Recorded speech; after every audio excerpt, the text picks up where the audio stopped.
محرم کی 10ویں تاریخ کو عاشورہ کہا جاتا ہے، جس کے معنی ہے 10واں دن۔ یہ دن اللہ تعالیٰ کی خصوصی رحمت اور برکت کا حامل ہے۔ جب تک رمضان کے روزے فرض نہیں ہوئے تھے، اس وقت تک عاشورہ کا روزہ رکھنا مسلمانوں پر فرض قرار دیا گیا تھا۔ بعد میں جب رمضان کے روزے فرض ہوئے تو اس وقت عاشورہ کے روزے کی فرضیت منسوخ ہو گئی، لیکن حضور صلی اللہ علیہ وآلہ وسلم نے عاشورہ کے دن کا روزہ رکھنے کو سنت اور مستحب قرار دیا۔ ایک حدیث میں حضور صلی اللہ علیہ وآلہ وسلم نے ارشاد فرمایا کہ مجھے اللہ تعالیٰ کی رحمت سے امید ہے کہ جو شخص عاشورہ کے دن کا روزہ رکھے گا تو اس کے پچھلے 1 سال کے گناہ کا کفارہ ہو جائے گا۔ بعض لوگ یہ سمجھتے ہیں کہ عاشورہ کے دن کی فضیلت کی وجہ یہ ہے کہ اس میں نبی کریم صلی اللہ علیہ وآلہ وسلم کے پیارے نواسے حضرت حسین رضی اللہ تعالیٰ عنہ کی شہادت کا واقعہ پیش آیا۔ اس شہادت کے پیش آنے کی وجہ سے عاشورہ کا دن مقدس اور حرمت والا بن گیا ہے۔ جو شخص عاشورہ کے دن کا روزہ رکھے گا تو اس کے پچھلے 1 سال کے گناہ کا کفارہ ہو جائے گا۔ اس دن کے مقدس ہونے کی کیا وجہ ہے، یہ اللہ تعالیٰ ہی بہتر جانتے ہیں۔ اس دن کو اللہ تعالیٰ نے دوسرے دنوں پر کیوں فضیلت دی اور اس دن کا کیا مرتبہ رکھا، اللہ تعالیٰ ہی بہتر جانتے ہیں۔ ہمیں اس کی تحقیق میں پڑھنے کی ضرورت نہیں۔ بعض لوگوں میں یہ بات مشہور ہے کہ جب حضرت آدم علیہ السلام دنیا میں اترے تو وہ عاشورہ کا دن تھا، اور جب حضرت نوح علیہ السلام کی کشتی طوفان کے بعد خشکی میں اتری تو وہ بھی عاشورہ کا دن تھا۔ حضرت ابراہیم علیہ السلام کو جب آگ میں ڈالا گیا اور اس آگ کو اللہ تعالیٰ نے ان کے لیے گلزار بنا دیا، وہ بھی عاشورہ کا دن تھا، اور قیامت عاشورہ کے دن قائم ہوگی۔ یہ باتیں لوگوں میں مشہور ہیں، لیکن ان کی کوئی اصل اور بنیاد نہیں۔ کوئی صحیح روایت ایسی نہیں ہے جو یہ بیان کرتی ہو کہ یہ واقعات عاشورہ کے دن پیش آئے تھے۔ جیسا کہ میں نے عرض کیا کہ اس تحقیق میں پڑھنے کی ضرورت نہیں کہ کس وجہ سے اللہ تعالیٰ نے اس دن کو فضیلت بخشی، بلکہ یہ سب اللہ تعالیٰ کے بنائے ہوئے ایام ہیں۔ وہ جس دن کو چاہتا ہے اپنی رحمتوں اور برکتوں کے نزول کے لیے منتخب فرما لیتے ہیں۔ اس بحث میں پڑھنے کی ضرورت نہیں۔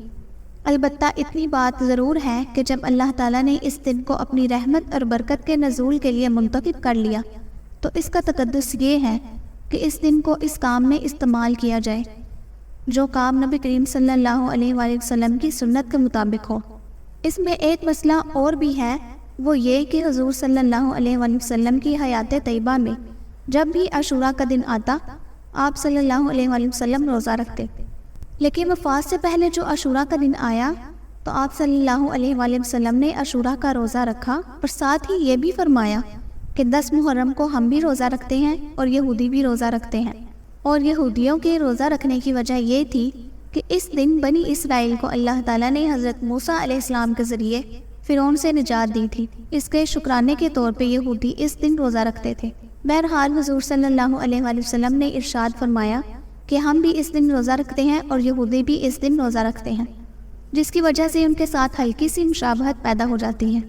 اس لیے اگر میں آئندہ سال زندہ رہا تو صرف عاشورہ کا روزہ نہیں رکھوں گا، بلکہ اس کے ساتھ ایک روزہ اور ملاؤں گا، 9 محرم یا 11 محرم کا روزہ بھی رکھوں گا، تاکہ یہودیوں کے ساتھ مشابہت ختم ہو جائے۔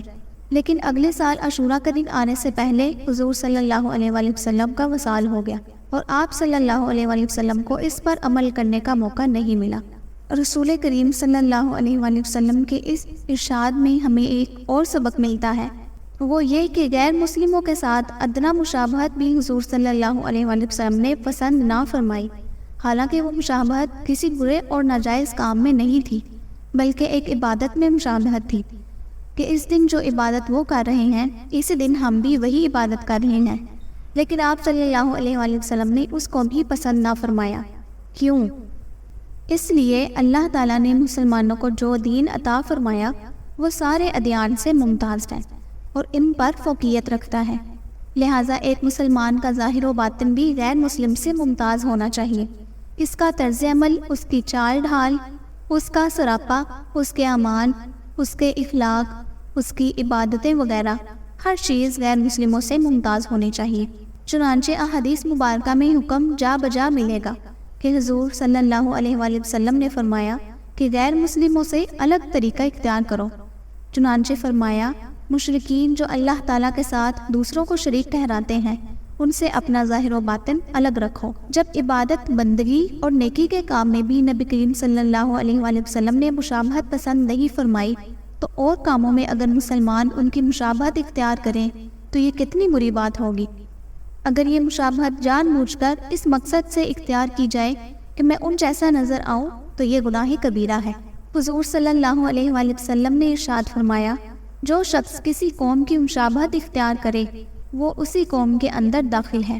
مثلاً کوئی شخص انگریزوں کا طریقہ اس لیے اختیار کرتا ہے کہ دیکھنے میں انگریز نظر آؤں تو یہ گناہ کبیرہ ہے، لیکن اگر دل میں یہ نیت نہیں ہے کہ میں ان جیسا نظر آؤں بلکہ ویسے ہی مشابہت اختیار کر لی تو یہ گناہ کبیرہ تو نہیں مگر مکروہ یہ بھی ہے۔ افسوس ہے کہ آج مسلمانوں کو اس حکم کا خیال نہیں رہا۔ اپنے طریقہ کار میں، وضاقتہ میں، لباس پوشاک میں، اٹھنے بیٹھنے کے انداز میں، کھانے پینے کے طریقوں میں، زندگی کے ہر کام میں ہم نے غیر مسلموں کے ساتھ مشابہت اختیار کر لی ہے۔ ان کی طرح کا لباس پہن رہے ہیں، ان کی زندگی کی طرح اپنے زندگی کے نظام بناتے ہیں، ان کی طرح کھاتے پیتے ہیں، ان کی طرح بیٹھتے ہیں۔ زندگی کے ہر کام میں ان کی نکالے کو ہم نے فیشن بنا لیا ہے۔ آپ اندازہ کریں کہ حضور صلی اللہ علیہ وآلہ وسلم نے عاشوراء کے دن روزہ رکھنے میں یہودیوں کے ساتھ مشابہت کو پسند نہیں فرمایا۔ اس سے سبق ملتا ہے کہ ہم نے زندگی کے دوسرے شعبوں میں غیر مسلموں کے ساتھ جو نکالی اختیار کر رکھی ہے، خدا کے لیے اس کو چھوڑ دیں اور جناب رسول صلی اللہ علیہ وآلہ وسلم اور صحابہ کرام رضی اللہ تعالیٰ عنہ کے طریقوں کی نکالی کریں۔ ان لوگوں کی نکالی نہ کریں جنہوں نے تم پر ظلم کا شکنجہ کسا ہوا ہے، جو تمہیں انسانی حقوق دینے کو تیار نہیں۔ ان کی نکالی کر کے آخر تمہیں کیا حاصل ہوگا؟